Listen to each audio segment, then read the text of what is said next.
From the AFRTS News Center in Washington, this is the 2-Minute Report. I'm Air Force Sergeant Rick Sarche. On this edition, child care. Last month, President Clinton singled out the military child care system as a national model. Pentagon officials say they know the system is good, but they want to make it more available. Like many military parents, Captain Denise Butler struggled to find child care for her 2 children within the Defense Department's child care system. I think it's pretty difficult. It's even more difficult to find somebody that you're really comfortable with, and I'm really picky with my kids. To make it less difficult, the Pentagon is building new child care centers, and it's recruiting more home-based providers like the one who cares for Captain Butler's children. Officials are also considering hiring civilian agencies to provide military child care. We're looking at options outside the gates, if you will, of military installations to utilize civilian agencies, institutions, programs to extend, our own capabilities.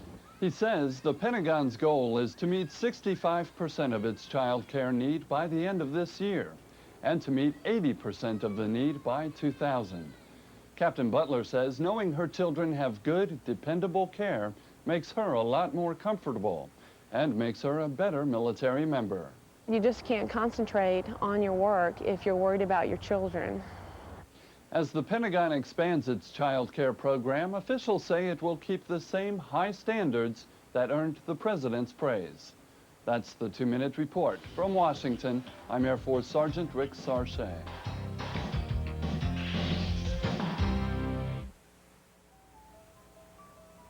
The objective is to provide the consumer with as much information as they need to buy the kind of products that will serve them in the best possible way. Taste testing is done in conjunction with the statistician who sets up the whole experiment and the whole design, so it's scientifically done.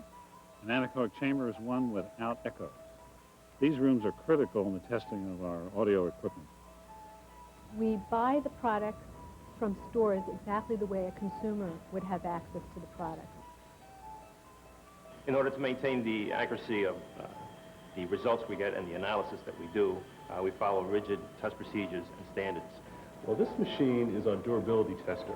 We use it to test how long the keyboards last and also how long printers last. We call it fingers because it simulates fingers.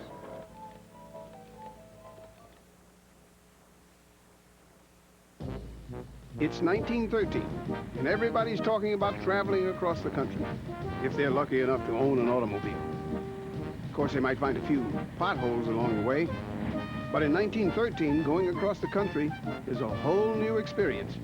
There's the Lincoln Highway, a road that runs coast to coast, all the way to New York, where Grand Central Terminal, one of the most spacious public buildings in the world, is open. In 1913, Virginia-born Woodrow Wilson is inaugurated president. And this year, Newt Rockne leads a little-known team called Notre Dame to beat the mighty Army team. How did they do it? By a secret weapon called the forward pass. Reaching high in 1913 in the shaping of America.